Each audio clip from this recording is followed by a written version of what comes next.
Hello everyone out there, my name is Tushir Jain and I welcome you all to my channel Money Plant. I hope you all are doing very good. So guys, आज की video में हम बात करने वाले हैं कि जो हमारा हेल्थ इंश्योरेंस होता है उसको जब हम लेते हैं, परचेज करते हैं तो उसमें हमें क्या कुछ चीज़ें चेक करनी चाहिए। ठीक है, आज की वीडियो हम उस चीज़ के बारे में बात करने वाले हैं। एंड अगर आपको हेल्थ इंश्योरेंस के बारे में जानना है तो मैं उसके लिए पहले एक अलग से वीडियो मैं चैनल पे बना चुका हूँ, आप उसको वहाँ पे जाके देख सकते हैं। आज की वीडियो पे हम फोकस करेंगे कि जब भी आप हेल्थ इंश्योरेंस लेते हैं या लेने वाले हैं तो उसमें आपको किन किन पॉइंट्स का ध्यान रखना चाहिए हेल्थ इंश्योरेंस लेते समय। तो चलिए वीडियो को चालू करते हैं। फर्स्ट पॉइंट हमारा आएगा इसमें प्रिवेंटिव हेल्थ चेकअप का।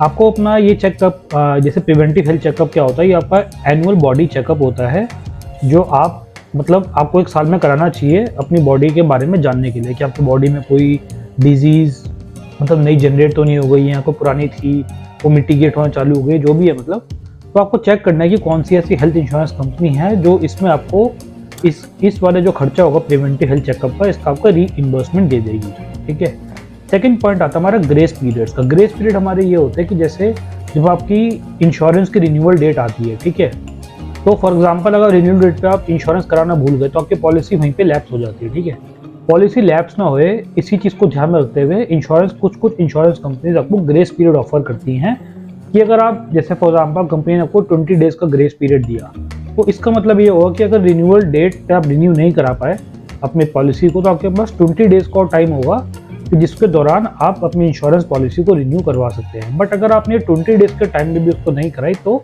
आपकी जो हेल्थ इंश्योरेंस पॉलिसी है, कोई और पॉलिसी, वो लैप्स हो सकती है। ठीक है, अब हम थर्ड बेनिफिट की, वो थर्ड चेकलिस्ट की बात करते हैं। थर्ड पॉइंट जो आता है आपका रिस्टोर बेनिफिट्स का। कुछ एक इंश्योरेंस कंपनी ऐसी होती है कि जैसे फॉर एग्जांपल आपने इसमें सम जो इंश्योर्ड लिए वो आपने 5 लाख रुपीज़ का लिया। ठीक है, तो वैसे कुछ इंश्योरेंस कंपनियाँ ऐसे देती है कि आप सिर्फ 5 लाख को साल में एक ही बार यूज़ कर सकते हैं, अपने क्लेम को बार बार यूज़ नहीं कर सकती। बट आपको हेल्थ पॉलिसी ऐसी लेनी है जिसमें आप अनलिमिटेड टाइम्स या मल्टीपल टाइम क्लेम को ले सके, उसको बोलते हैं हम रिस्टोरेशन बेनिफिट।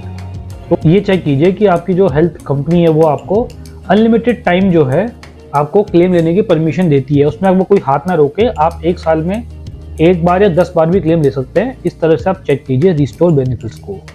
फोर्थ हमारा पॉइंट आता है इसमें नो क्लेम बोनस का। नो क्लेम बोनस हमारा क्या होता है कि अगर आपने किसी भी एक पर्टिकुलर ईयर में आपने अपने हेल्थ इंश्योरेंस से कोई भी क्लेम नहीं लिया, ठीक है, तो आपको ना हेल्थ इंश्योरेंस कंपनीज जो होती है कुछ जगह आपको बेनिफिट ऑफर करती हैं at the time of renewal में, कि आपका जो प्रीमियम पे आपको, जैसे आपको जो या तो प्रीमियम में थोड़ा डिस्काउंट दे देंगे आपको, ये डिस्काउंट ना दे के आपका जो बेस सम होता है आपका, जैसे फॉर एग्जाम्पल आपका बेस सम इंश्योर्ड है 5 लाख रुपीज़ का और आपको हेल्थ कंपनी दे रही है 50% नो क्लेम बोनस अगर आप एक किसी पर्टिकुलर ईयर में कोई भी क्लेम नहीं करते हैं, तो आपका बेस सम इस तरह 7.5 लाख हो जाएगा।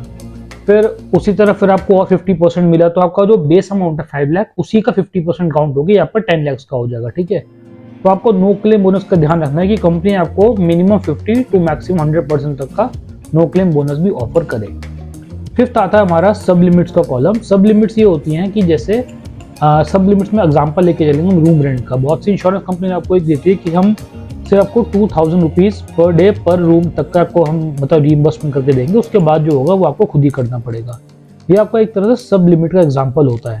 तो जब भी आपको हेल्थ इंश्योरेंस पॉलिसी सेलेक्ट करें तो उसमें ध्यान रखिएगा इसमें आपकी रूम रेंट पर या फिर सब लिमिट्स कोई भी कैपिंग नहीं होनी चाहिए आपकी, आप ये फ्री होने चाहिए। आप जैसे आपको थोड़ा एक्सपेंसिव रूम लेना है, आपको कोई रूम नहीं मिल रहे हैं तो कोई कैपिंग ना लगी हुई है उस पर, तो आपका नो सब लिमिट्स या नो रूम रेंट कैपिंग का आपको क्लॉज भी चेक करना है। सिक्स्थ हमारा आता है हॉस्पिटल नेटवर्क्स का।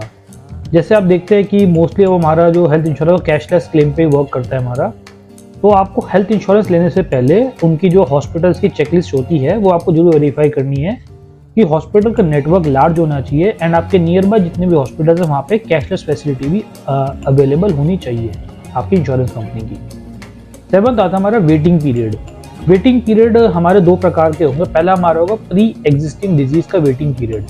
ये वो वेटिंग पीरियड होता है कि जब आप अपनी हेल्थ पॉलिसी का प्रपोजल फॉर्म भर रहे होते हैं उसमें आपका क्लॉज आता है कि आपको कोई एग्जिस्टिंग डिजीज अभी है या नहीं है। कोई अगर आपको एग्जिस्टिंग डिजीज होती है तो आपको उसके लिए कुछ एक पर्टिकुलर टाइम के लिए वेट करना पड़ेगा। लाइक मोस्टली इंश्योरेंस कंपनी आपको इसके लिए 2 to 3 ईयर्स का पहले वेट करवाती हैं उसी के बाद वो आपको प्री एग्जिस्टिंग डिजीज का जो क्लेम होता है वो देती है। तो और दूसरा हमारा वेटिंग पीरियड होगा नॉर्मल वेटिंग पीरियड, जो कि इंश्योरेंस पॉलिसी के लेने से विद इन 30 डेज के बाद ही आपको क्लेम मिलना चालू होता है। ठीक है, ये है नॉर्मल डिजीज के केस में। अगर आपकी कोई एक्सीडेंटल इंजरी है तो आप फ्रॉम द डे 1 उसके लिए क्लेम ले सकते हैं। ठीक है, तो आपको कोशिश करनी जब भी आपको हेल्थ पॉलिसी ले तो उसमें lowest to lowest waiting period आपका होना चाहिए।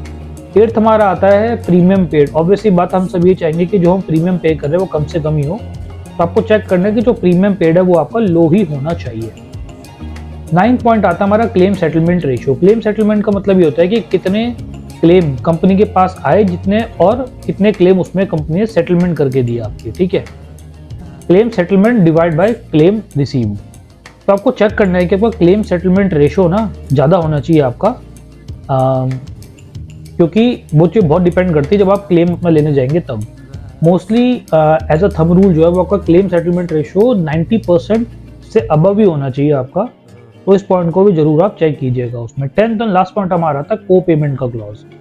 को पेमेंट डिडक्टिबल से मैंने एक सेपरेट वीडियो बनाई है, आप उसको वहाँ पे जाके चेक कर सकते हैं। इसमें को पेमेंट का मतलब ये होता है कि जो इंश्योर्ड पर्सन है, इंश्योर्ड मतलब जो बंदा इंश्योरेंस करा रहा है, और इंश्योरर होता है हमारी इंश्योरेंस कंपनी। तो आपको को पेमेंट क्लॉज में ये आता है कि इंश्योर्ड को अपनी जेब से कितना पैसा भरना पड़ेगा in case of a claim. Like जब आपने कोई हेल्थ पॉलिसी ली उसमें लिखा है कि आपको कि इंश्योर्ड को 10% देना पड़ेगा अपने क्लेम का।